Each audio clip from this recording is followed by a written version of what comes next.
रात के करीब 2 बज चुके थे। मौसम भी खराब था। सुनील 2 घंटे से अपने ऑटो पर बैठा किसी सवारी का इंतजार कर रहा था। सुनील एक ऑटो ड्राइवर था जो कि अक्सर रात में ही ऑटो चलाया करता था, मगर 2 घंटे से उसे कोई भी सवारी नहीं मिली थी। सुनील बड़बड़ाते हुए गुस्से में खुद से ही बातें करने लगा।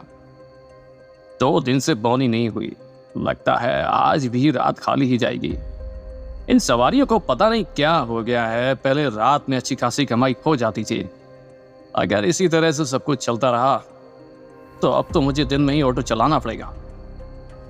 सुनील ये वाक्य बड़बड़ा ही रहा था कि तभी उसके कानों में किसी आदमी की भारी आवाज टकराई। तुम्हारा ऑटो खाली है क्या? आवाज सुनकर सुनील सामने खड़े हुए उस व्यक्ति की ओर देखने लगा। सुनील अपनी सोच में इस कदर खोया हुआ था कि उसे एहसास ही नहीं हुआ कि वह व्यक्ति कितनी देर से सुनील को देख रहा था। अपनी ओर इस तरह से देखता देख वह व्यक्ति दोबारा सुनील की ओर देखकर बोला, क्या कानों से कम सुनाई देता है? मैं तुमसे कुछ पूछ रहा हूं, तुम्हारा ऑटो खाली है या नहीं? सुनील ने उस व्यक्ति से कहा, हाँ साहब, बिल्कुल खाली है, मैं रात में ही ऑटो चलाता हूँ। तो फिर इतनी देर से तुम्हें आवाज लगा रहा हूँ, तुम सुन क्यों नहीं रहे? मुझे लगा तुम सो गए। नहीं साहब, मैं तो दिन में सोता हूँ, रात में नहीं। वैसे आपको जाना कहाँ है? तुम्हें इस बात से कोई मतलब नहीं कि मुझे कहाँ जाना है। मैं तुमसे जा कहूँ मुझे वहां उतार देना। सुनील ने देखा वो व्यक्ति ब्लैक कोट पैंट पहने हुआ था।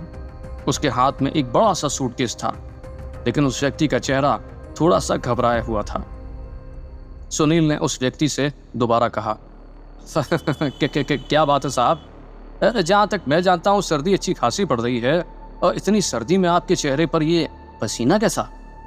सुनील की बात सुनकर वो व्यक्ति झुंझला गया और बोला, बकवास मत करो, तुम्हें चलना है या नहीं? अरे क्यों नहीं साहब, आप तो नाराज हो गए। नाराज होने वाली बात ही है, तुम एक ऑटो ड्राइवर हो या कोई पुलिस वाले? ठीक है साहब, ज्यादा बहस मत करो, अब चलो।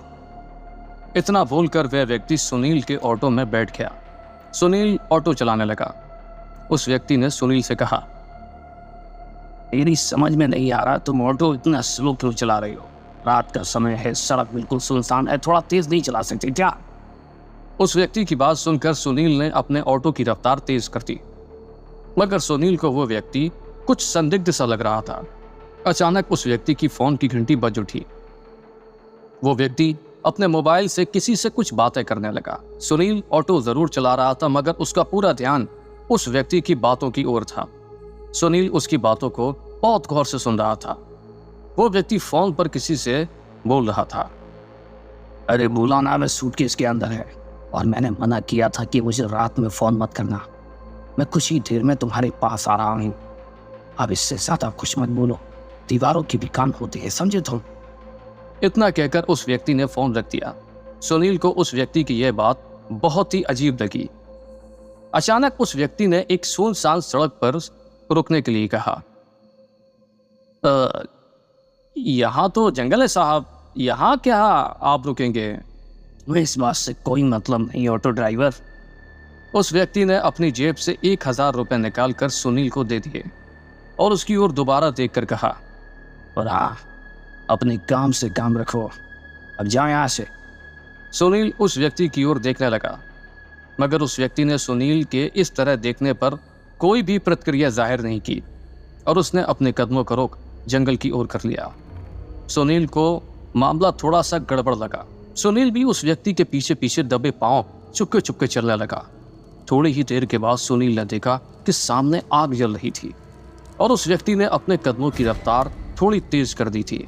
उस व्यक्ति को बिल्कुल भी आभास नहीं था कि पीछे पीछे सुनील भी उसका पीछा कर रहा था। सुनील ने देखा वह व्यक्ति उस जगह पर पहुंच गया जहां पर तेज आंच में लकड़ियां जल रही थी, जहां पर 2 लोग बैठे हुए थे और एक व्यक्ति तांत्रिक जैसा था।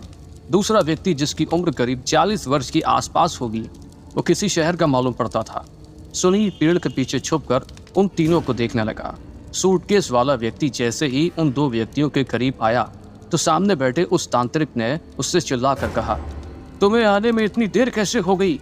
तुझे पता नहीं कि आज की रात ये क्रिया होना बहुत जरूरी है, नहीं तो हमारी सारी मेहनत पर पानी फिर जाएगा मूर्ख। उस व्यक्ति ने अपने माथे पर पसीना पोंछते हुए तांत्रिक से कहा, तुमने मुझे जो काम दिया था वह कोई बच्चों का काम नहीं था। इस सूटकेस में कोई बच्चों के खिलौने नहीं बल्कि एक जिंदा बेहोश लड़की की लाश है। और शहर में पुलिस भी होती है, बहुत से लोगों ने देखा है, उनकी आंखें भी होती हैं। सब कुछ इतना आसान नहीं होता। हाँ, मुझे पता है। मुझे अब जल्दी से सूटकेस को खोल कर दिखा। उस व्यक्ति ने उस सूटकेस को खोल दिया। सूटकेस के अंदर 20 या 21 वर्ष की लड़की थी जो बेहोश थी।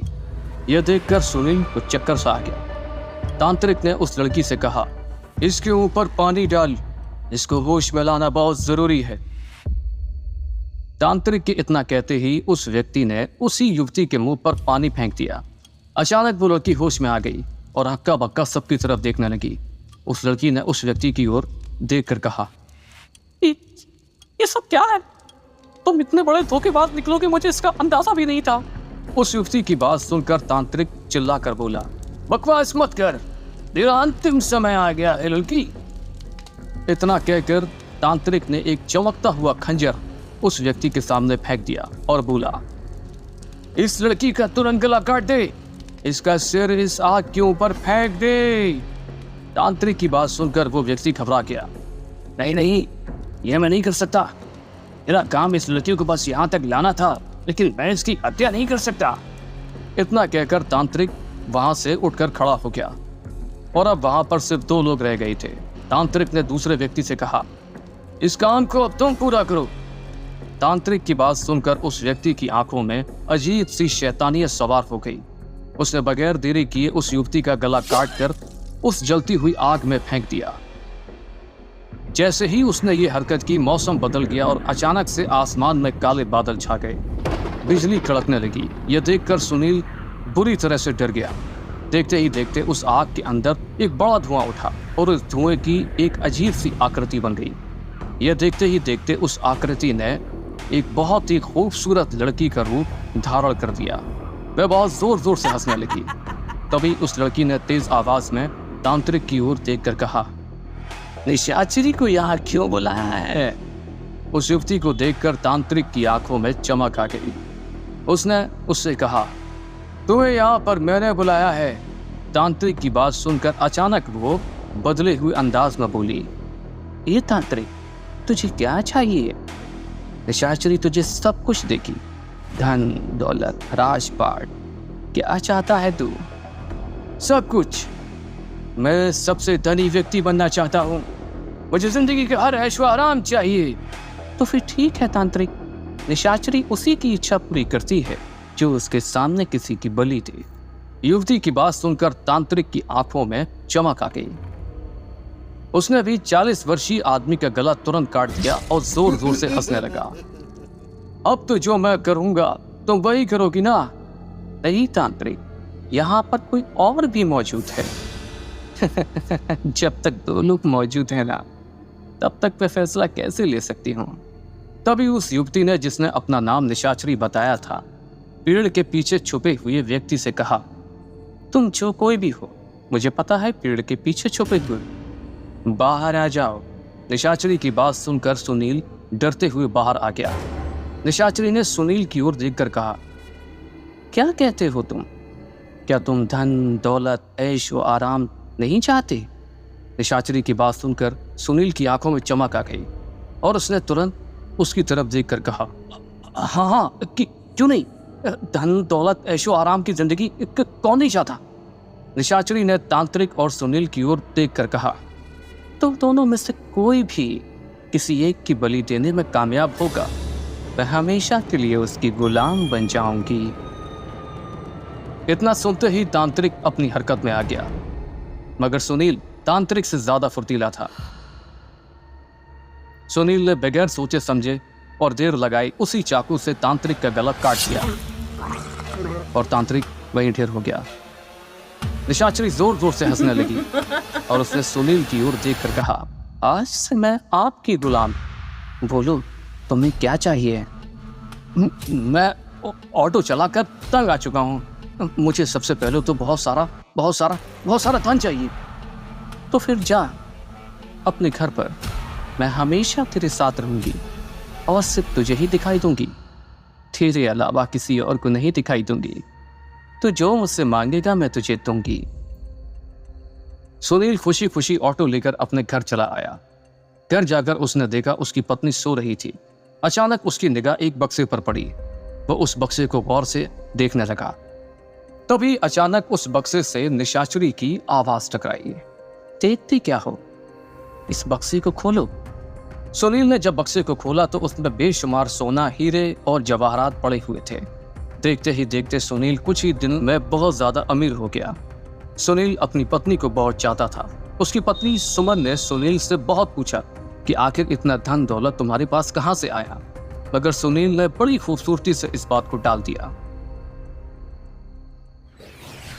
कुछ महीनों बाद सुनील की पत्नी आईने के सामने अपने बाल संवार रही थी। सुनील अपनी पत्नी को निहारे जा रहा था। आज उसे अपनी पत्नी पर पता नहीं क्यों बड़ा प्यार आ रहा था। अपनी ओर इस तरह सुनील को देखता देख उसकी पत्नी बड़े प्यार से बोली, क्या बात है जी, आज तो आप मुझे बड़े प्यार से देख रहे हो। आज तुम मुझे बहुत सुंदर दिख रही हो सुमन। सुमन की बात सुनकर सुमन ने इतराते हुए सुनील की ओर देखकर कहा, छोड़ो जी, पिछले 3 महीनों से तो तुमने मुझे छुआ भी नहीं, मुझे देखने तक की फुर्सत नहीं है तुम्हारे पास, आज बड़ा प्यार दिखा रहे हो मुझ पर। सुमन की बात सुनकर सुनील सुमन के करीब आ गया और उसने बड़े प्यार से अपनी पत्नी को बाहों में भर लिया। मगर जैसे ही सुनील ने अपनी पत्नी को बाहों में लिया, अचानक निशाचरी सुनील के सामने आकर खड़ी हो गई। निशाचरी को देखकर सुनील की आंखें फटी की फटी रह गईं। उसके डर के मारे रोंगटे खड़े हो गए, क्योंकि इससे पहले निशाचरी उसके सामने खूबसूरत युवती के रूप में आती थी, मगर इस बार निशाचरी का चेहरा पूरी तरह से काला था। उसके बाल जमीन तक आ रहे थे। उसकी आंखें बड़े ही अजीब ढंग से घूम रही थीं। उनकी आंखों का रंग बिल्कुल काला स्याह कोयले जैसा था। उसके हाथों में भेड़िए जैसे बड़े बड़े नुकीले नाखून थे।